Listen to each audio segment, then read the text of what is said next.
Wellington Mara always said, once a giant, always a giant. For me, it's only a giant.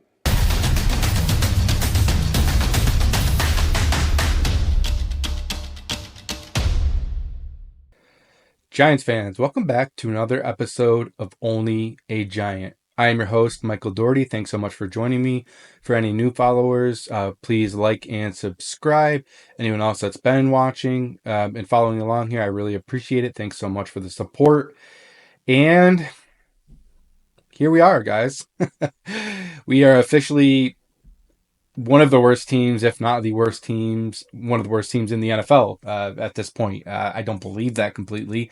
I think we were being held back by the quarterback a lot, which a lot of people probably agree with. But we have one of the worst records in the NFL, which I guess we did last week as well. But now we're sitting with the number 2 overall pick. Only the Jacksonville Jaguars are in front of us, and that's just because they have a lower strength of schedule. Here to talk about the game against the Carolina Panthers in Germany, which is obviously an awesome environment, a really cool thing to be part of, that international game in Germany. But really a game that I, I think a lot of people thought, like, hey, it would sure be nice if the Giants lost this game, but I don't think anyone actually thought we would lose this game. And even me in my episode last week, there's no way we're losing this game. And sure enough, we did. So that's what we're here to talk about today. At this point, Giants are sitting at 2-8 after the overtime loss against the Carolina Panthers. Panthers are now 3-7. Like I mentioned as well, we are now in control of the number 2 pick at this point. You know, a good chance of potentially getting the number 1 overall pick, which I guess we'll take. You know, it'll make it a little bit easier to get the quarterback that we want.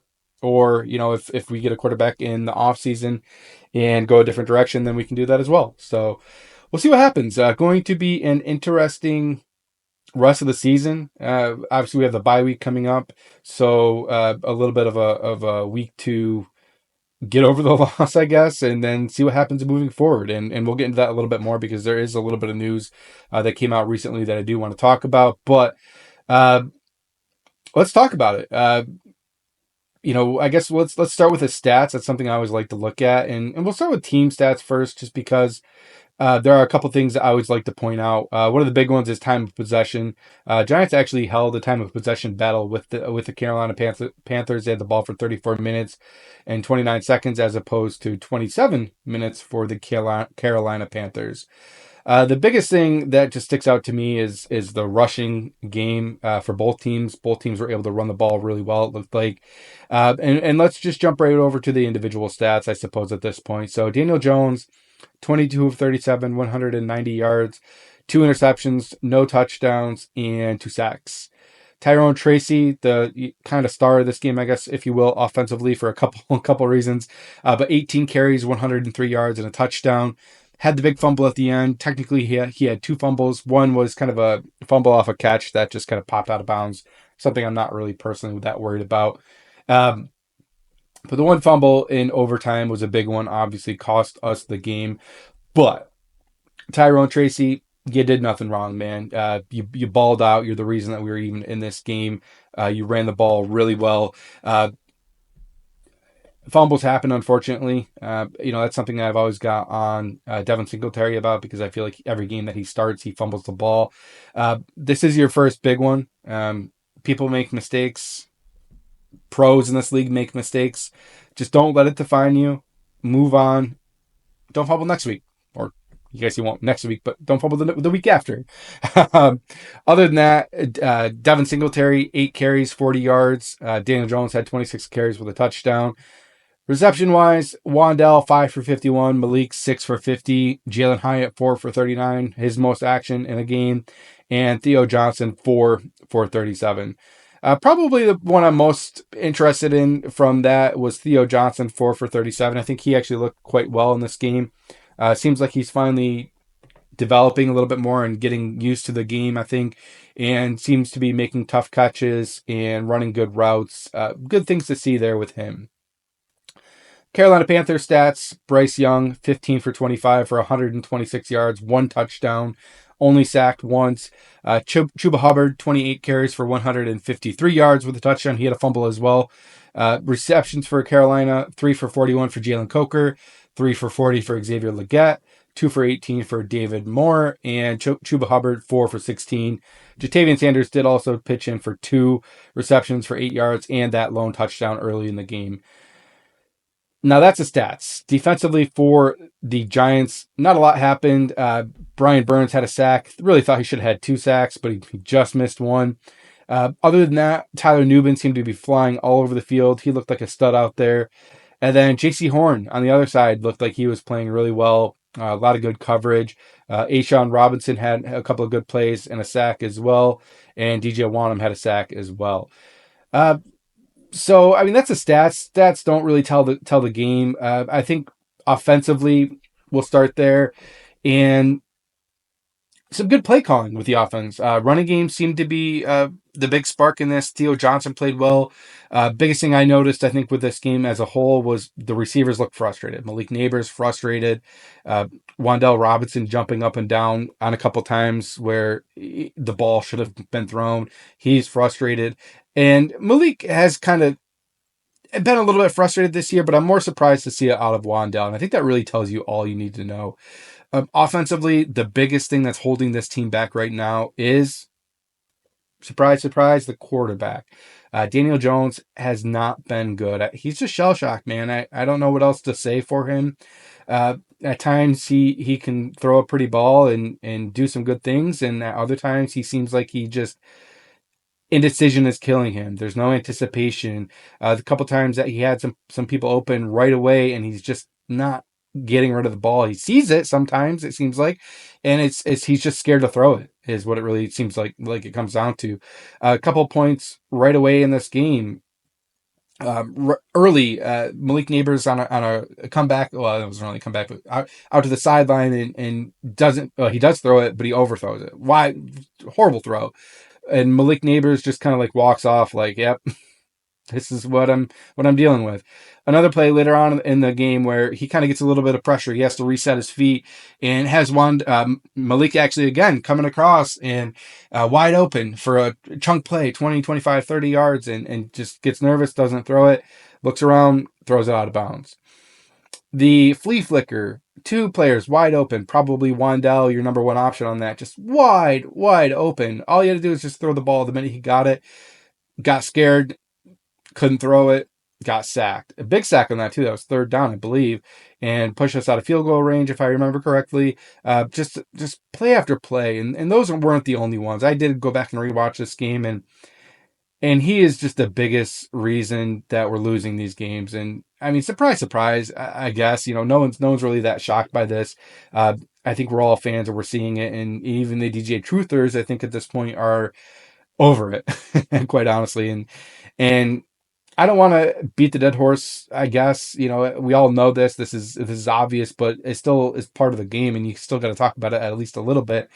But Daniel Jones is the biggest issue in this game. And after the game, not really talked about a bunch, but press conference Monday for Brian Dable. And probably the biggest surprise for me out of that was the fact that he would not commit to Daniel Jones as a starter moving forward. I think that's all you really need to know. If he was going to commit to him, then he would have just said he's a starter. I really think there's a good possibility that playing the Tampa Bay Bucks in 2 weeks, probably Drew Lock is the starter, and I think it's rightfully so. I think Daniel Jones, maybe he's the emergency quarterback. Maybe he's just inactive the rest of the year. I don't think he plays another snap in the NFL for the New York Giants. So I think we have to move on. I think it's probably time to prepare for Drew Lock for the rest of the year. What does that mean? There's going to be some struggles offensively, I'm sure, but there's also going to be some big plays. He is not afraid to throw the ball. I think he's obviously, hopefully, at this point, learning the offense a little bit better, and really will be a good quarterback in this system. Not going to be pretty. We're probably not going to win a lot of games. We have actually a really tough schedule moving forward here. Tampa Bay, Dallas on Thanksgiving. We play the Saints, who have a good defense, even though they're not having a great year. Going to be a tough schedule, I think, moving forward, and probably not a lot of wins for the New York Giants. But maybe that's just what the doctor ordered. Maybe we just need to get through this year, have some competitive games, so Brian Dable doesn't lose his job. I do still want Brian Dable here as a coach. If they move on, I understand. It wouldn't be completely shocking, but I still think he needs a chance with his quarterback. And I don't think there's any chance that Shane leaves. I think he's our GM for the long term, at least past this year and probably even another year, even if it was a bad year. But I think that's the case at this point. So let's jump over to the defense. And what is there really to say about the defense? I think that hasn't already been said probably as well.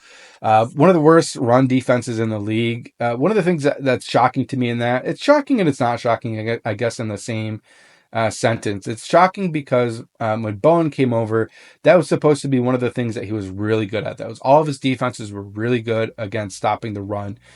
And that just hasn't been the case. If there's teams that want to commit to running the ball, just like the Carolina Panthers did, and I think that's the only reason they beat us. But if there are teams that want to commit to the run, we're not stopping it, and that was evident in this game. I mean, uh, what was Chuba Hubbard's yards per carry in this game? 5.5 on average. As a team, 5.9. Granted, that's a uh, little inflated by Bryce Young having 2 carries for 30 yards, but 5.5 specifically for Chuba Hubbard, and that's par for the course. That's probably one of the worst averages that's being given up in the NFL. And if there's a team that wants to commit to running the ball, we're probably losing the game. That's what worries me about the Saints moving forward and some other teams that we play coming up here. If a team wants to commit to running the ball, it's over for the Giants. Now in Shane Bowen's defense, not that he needs a lot of defense because I think he's doing a pretty good job with his defense overall in general, but we don't have the big guys up the middle like he did in Tennessee. Yes, we have Dexter Lawrence, but on that defensive line, who else are you really pumped about? Raheem Nunez-Roches, to me, he's a jag. He's just another guy, not a guy that really is providing a lot for this defense. He does okay, but he's not that run stuffer, the plugger that we really need on this defense, like Ashawn Robinson was, or some other players, Leonard Williams. Um, don't mind my nails. My son painted my nails. Got to let him have some fun sometimes. Um, but Bowen doesn't really have those guys. And I think that's obviously the quarterback position, but the defensive line will be another position that's really going to be a focus on this defense in the offseason, whether that's draft, whether that's free agency, and then, of course, cornerback. We need a cornerback one on this team. We do not have one right now. But the defensive line is not where it needs to be. It's not surprising. The edge guys aren't the greatest at stopping the run as well. One thing I will say for Brian Burns, who has been flying all over the place, he's making tackles up the field. He's making tackles everywhere. He's always hustling, which is one thing that you love to see out of him. But the defensive line definitely needs an upgrade in the offseason. Some infusion of talent is a must on this defense. Uh, I think once you do that, that'll free up Bobby Okereke, kind of like it was last year. I think the defense played a little bit better last year with Wink Martindale, but there were some things that you didn't like out of Wink, obviously, as well. So defense did not play great. Brian Burns at least hustled around. Cordell Flott did make a few plays. Tyler Nubin flying all over the place with Pinnock not out there. I think he kind of stepped up and was a good bright spot in the secondary along with Drew Phillips, who had one of the highest grades on this team. Uh, Other than that, guys, you really the keys to the game, if you remember that from last week, are was to have a balanced offensive attack, which we really didn't have. We did have a good running game, but the passing game was just rough. My biggest thing in this game too was do not respect the pass, shut down the run. We were not able to do that, and then should be an easy win. Proved not to be. One of the other things I wanted to go over, and this was really just something that I think that we like to see here in this game is Evan Neal. Some good things that we saw out of Evan Neal was a perfect no, but he showed some good run blocking. He showed some adequate pass blocking. Balance issues still there, just based off what I'm seeing. But what does that mean? This is a good takeaway for Evan Neal.